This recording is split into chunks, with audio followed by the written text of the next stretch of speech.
Australians lost $3.1 billion in scams last year as criminals embrace technology to create more sophisticated ruses.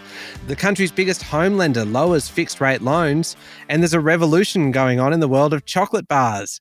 It's Tuesday, the 18th of April, 2023. Welcome to Fear and Greed, Australia's most popular business podcast. I'm Michael Thompson, and good morning, Sean Aylmer. Good morning, Michael. Sean, after the show, you have an interview today with Simon Newcomb from Clayton Utz. This is all about AI. Talk about a world I knew nothing about. Not so much AI, but the legal ramifications of AI. What's it mean for copyright? What's it mean for intellectual property? What's it mean for your labour force? Really fascinating chat with Simon about the legal ramifications of artificial intelligence. Of course, very, very early on the path to working out exactly what those ramifications are. But Simon's a good one to chat to about it. It's well worth a listen. If you have any interest in AI or are ever thinking about using ChatGPT and those sorts of things, definitely listen to this one. Yeah, particularly for the business perspective on how it impacts businesses who are potentially going to use it now and into the future. It is definitely worth sticking around for. The main story this morning, though, Sean, Australians lost a record $3.1 billion to scams last year. That's up 80% on the year before, with scammers using kind of new technology now to lure and deceive victims. A report from the competition watchdog yesterday shows that investment scams are where people lose most money. $1.5 billion last year in investment scams, followed by remote access scams and payment redirection scams. The Australian Competition and Consumer Commission warns that there's much more than financial loss involved here, with reports of increased emotional distress to victims, their families and businesses. The report gathers data from a range of financial agencies, and the surge in scams is remarkable. ScamWatch, for example, recorded nearly 240,000 scam reports last year, and the average lost by each victim rose 50% to almost $20,000. There's also been an explosion of reported losses to phishing scams in the past year, such as Hi Mum or the toll-linked text scams. Both of those, I've received many messages from my mother who doesn't really use a mobile phone much. Still, she seems to be sending me messages. Those sorts of scams, the Hi Mum and toll-linked text scams, were up 470% last year. Sean, what do they mean by investment scams? I know you said that was where people lost the most money, $1.5 billion. Is that just where people are being kind of fooled, essentially, into investing in an investment that doesn't exist or is just pretty dodgy? Yeah, I mean, that's exactly what it is. There's a broad range of investment scams, but it's basically saying often the word guarantee is a giveaway. We guarantee you will get X% return. I'm not talking about an annuity here. That's a different kettle of fish. But, we guarantee 10% return. If you see that, don't believe it. If you think it's too good to be true, it is. Mostly investment scams are about people thinking, we've been guaranteed a certain return. And, of course, never getting it. So why then was there a surge, such a massive surge last year?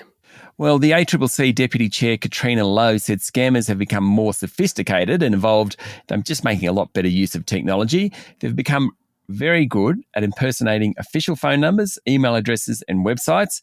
And one of the things which it's happened to me, I think it's quite amazing. They actually appear in the same conversation thread as genuine text messages. So they may come and say, it may be from your bank, and it says someone is attacking your business right now or your bank account right now, transfer money now. It is actually in the same thread as your actual bank. Of course, even if you have a slight whiff of concern, ring your bank. Don't ring your bank using the phone number they're providing. Ring your bank using a number that the bank has. Actually, what they suggest, what the ACCC suggests, is just to wait, be patient. Think about it before making any moves. Anyway, there was a particular rush after the massive data breaches last year within those major corporates, Optus and Medibank. The ACCC is now calling for greater cooperation between banks, telcos and digital platforms to address the issue. That's really interesting about the ones where it appears in the same conversation thread, because that was what made me so wary of a text that I received from my toll road operator, because it appeared in the same thread as the one where they'd been asking for, and this was legitimately messages from the toll road operator saying your credit card has expired, you need to log into your account to update it. They didn't send me a link; they were just telling me go to your account, log in, and update your credit card. That was legitimate. But then the next text message in the same chain was, you have an overdue toll notice, please click here to pay it. And it was in the same thread. There are a lot of people that would probably just go, oh, same thread, gonna click it. Yeah, absolutely. And part of the issue is that we've had some big breaches with a lot of data going missing recently. I mentioned those two, Latitude's another one.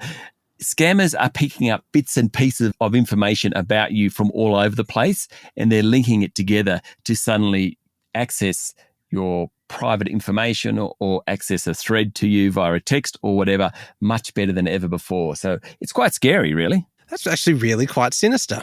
Yeah, very sinister. Well, they're criminals. Yes, they certainly are.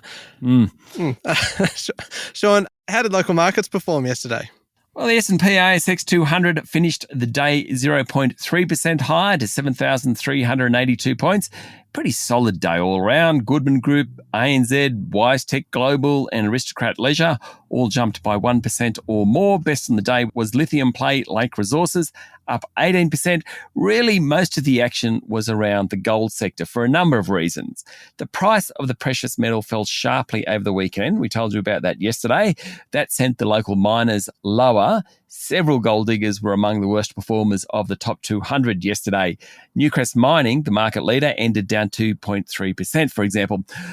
Otherwise, Regis Resources revised down its production outlook, sending its share price down 12%. Perseus Mining had to inform the ASX that its staff and physical assets in Sudan are safe after reports of armed conflict in that country.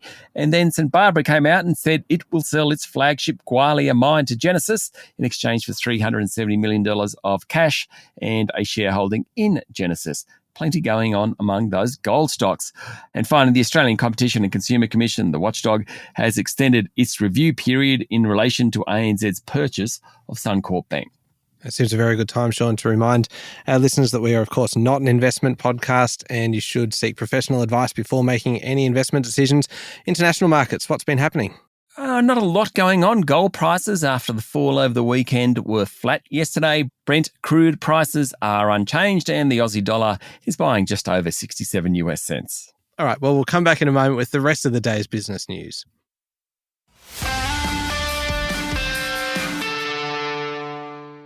Sean, Foreign Affairs Minister Penny Wong was at the press club yesterday, and she had plenty to say about the region, about China, and about Paul Keating.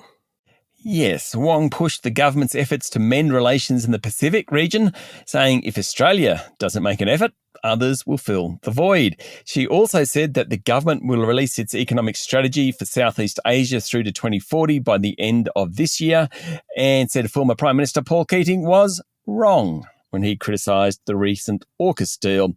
On Taiwan, Wong said Australia wants the status quo to be maintained because a war would be catastrophic for all. Now, earlier today, the US Navy sailed a warship through the Taiwan Strait in its first known transit since China carried out war games around Taiwan last week. Now, Beijing said its military followed and monitored the US guided missile destroyer.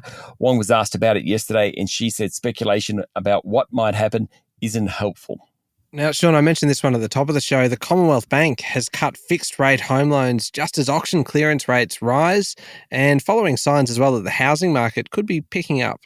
Yes. Now, the country's largest lender reduced its 3-year fixed-rate package loan for both owner-occupiers and investors by 0.4 percentage points to 5.59% and 5.69% respectively.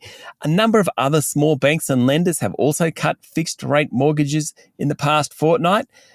Time for a lesson here, Michael. I'm excited about this. So fixed-rate loans are broadly determined by the cost of money for the terms of the loan. That makes sense. 1 year, 3 years, 5 years. How much can the lenders access it at? The cost of money is basically determined by bond markets, your favourite spot. Bond markets have priced in interest rate cuts in a year's time and beyond. Hence, lenders can access money over a year, 3 years, cheaper. Interesting, isn't it, Michael? Well, it actually is. And whenever you say it's time for a lesson, I actually have to really make sure I'm focused. I actually close my eyes and I go, I need to listen to this. And I barely needed to squint. For that one. I followed every word that you said. It helped that the lesson was only about 20 seconds long. I think we've realized the upper threshold, kind of the upper limit for my attention span is 20 seconds. But I followed that. Makes perfect sense. It does. Now, obviously, this will add to the recovering housing market, which is happening in Sydney and Melbourne. I think it's fair to say, certainly Sydney, and it looks like it's Melbourne as well. Having said all that, the full impact of the 10 rate hikes we've had so far is still to be felt by borrowers. Just while on the property market, good news for some clients of the collapsed Porter Davis construction group.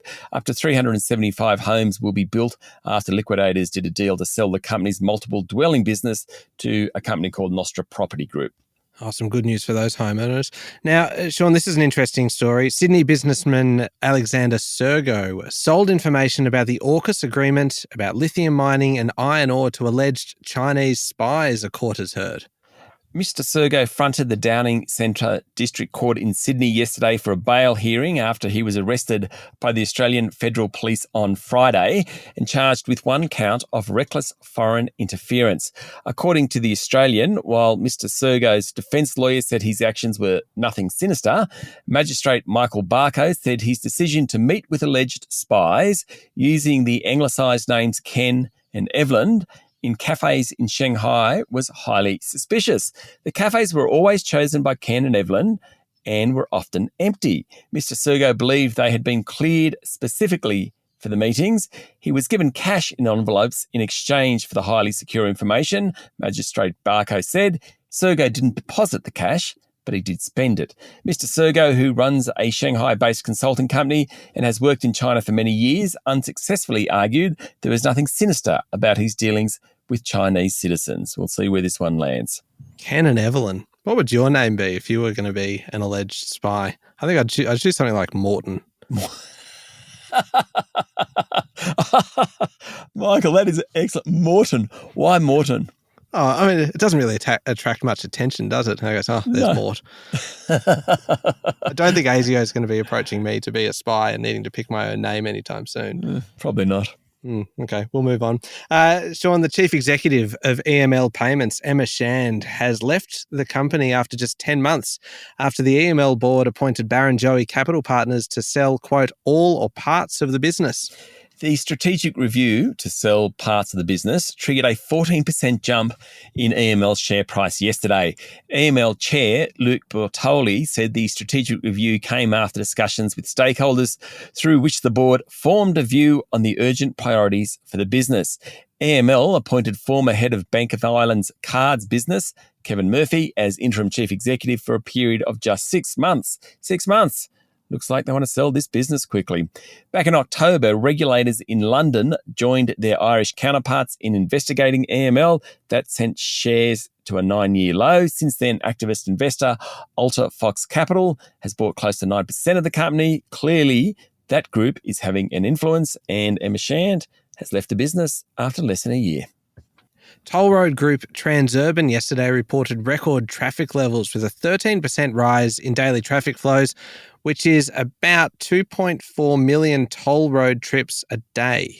That's true overall, but Melbourne drivers are still taking fewer trips on Transurban's toll roads compared to pre-COVID days. In Sydney, the opening of new motorways has helped traffic levels. Transurban said work on Melbourne's Westgate Freeway, seems to go on forever that, has caused some disruption to traffic on CityLink, which is the only toll road owned by the group, though it is building another toll road, the Westgate Tunnel, and it's trying to buy Eastlink.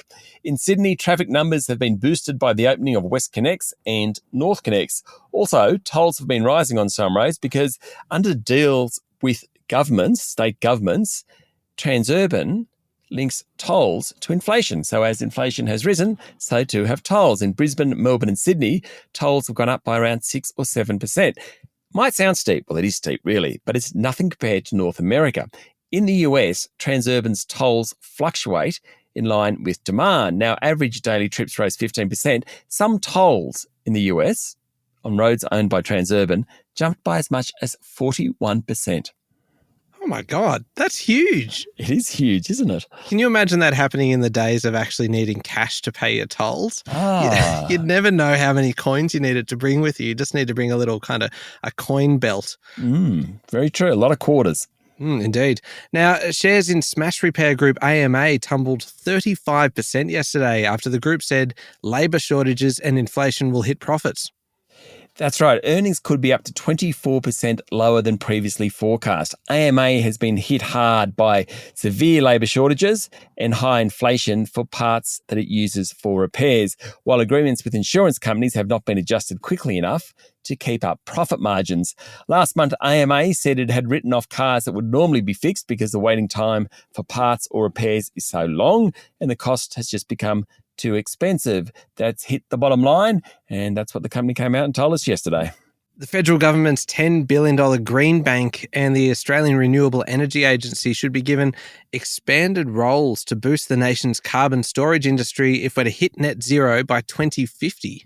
The Climate Change Authority, which is the government's independent advisory body, has recommended a far-reaching series of initiatives for scaling up and accelerating Australia's approach to the capture and storage of carbon, known as sequestration.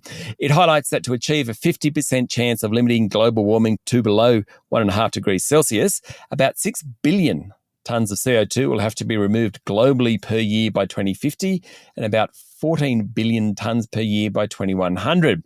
While Australia has existing policies and institutions to incentivise carbon capture, the climate body says new approaches with industry need to be found to ensure enough investment flows to technology and new projects. What I like about this story, Michael, is it's not just about reducing the output of carbon emissions. It's actually got to be about recapturing carbon that we have already emitted if we're going to hit those targets. Finally, Sean, there's big news in the world of chocolate bars, which is not really a sentence that I thought I'd say that often. But the Mars conglomerate, which sells about $66 billion worth of products each year, is dropping plastic wrappers and going for paper, and it's using Australia as the test case. $66 billion worth of products of Mars bars. That's ridiculous. I mean, that is just extraordinary. Yeah. Did you know that chocolate bar sales in Australia have jumped by about 18% in the past 3 years? Oh, it's pandemic kind of comfort food, isn't it? Yeah, clearly. Anyway, there's a new paper-based wrapper that's going to be rolled out around Mars bars. Yep. Test case here in Australia. It's going to be in Woolies and Coles. You'll see them in petrol and convenience stores as well. The group's Ballarat factory in country Victoria, which produces about 88 million chocolate bars annually, has been the focus of heavy investment to bring about the change, according to a report in the Financial Review. Now, the shift away from plastic-based wrappers will remove about 360 tonnes of plastic from the product supply chain. Pop quiz, Michael. I learnt quite a bit about Mars, the Mars Group. Now, the Mars Group is actually privately owned, which is interesting. It's not listed. It's just a very rich family in the US. What are the top 3 selling chocolate bar brands in Australia? Okay, top 3. I'll say Mars bar. Yep, that sells about 42 million bars a year. Snickers? Yes, well done. Number 2 at 36 million. Number 3? Picnic? Oh, good choice. No, Milky Way. Milky Way comes out of Australia. Oh, that's right. The grocery shopper's friend, isn't it? Because it's the one that you always buy for the kids as you're going around Coles or Woolies. Yeah, well, I think Mars is by far the best chocolate, though it is actually, I think in the US it's called a Milky Way. So you buy a Milky Way in the US, you get a Mars bar, as what we would know as a Mars bar. Apparently, Sean, the fastest way to clear a public swimming pool is to drop a picnic bar into the water. Let's go on to international news. Oh, Michael, we came so close to having a classy show. A highbrow show. Sorry about that. Alas, didn't quite make it. All right, we'll move on then, Sean, to international news. Alphabet and Google Chief Executive Officer Sundar Pichai said that the push to adopt artificial intelligence technology must be well regulated to avoid potential harmful effects. Yes, now remember, Google has been among the leaders in developing and implementing AI across its services. Things like Google Lens and Google Photos relies on the company's image recognition systems, asked in a 60 Minutes interview about what keeps him up at night with regard to artificial intelligence, Piche said the urgency to work and deploy it in a beneficial way, but at the same time, it can be very harmful if deployed wrongly, according to a report on Bloomberg. Piche said, and I quote, "We don't have all the answers there yet, and the technology is moving fast. So does that keep me up at night? Absolutely. Tell you what, if it keeps him up at night, it's going to keep me up at night." And finally, Michael, the Dominion versus Fox trial. We're all waiting for that this week. It's been delayed for 24 hours and jury selection won't kick off until tonight. Okay, so we may not see Rupert Murdoch giving evidence for a couple of days yet. I think that's right. Okay, all right. Now, up next, Sean, is the Fear and Greed Daily interview, and your guest today is Simon Newcomb from Clayton Utz, all about AI. Yes, the legal ramifications around artificial intelligence, and that is a very, very grey area. Yeah, it certainly is. It's coming up next in the Fear and Greed playlist on your podcast platform or at fearandgreed.com.au. Thank you very much, Sean. Thank you, Michael. It's Tuesday, the 18th of April, 2023. Make sure you're following the podcast and join us online on LinkedIn, on Instagram, Twitter, and Facebook. And don't forget, you can stay up to date on all the business news with Alexa and your Amazon Echo smart speaker. Simply say, "Alexa, play the Fear and Greed podcast" to catch the latest episode, and you can grab yours now at amazon.com.au. I'm Michael Thompson, and that was Fear and Greed. Have a great day.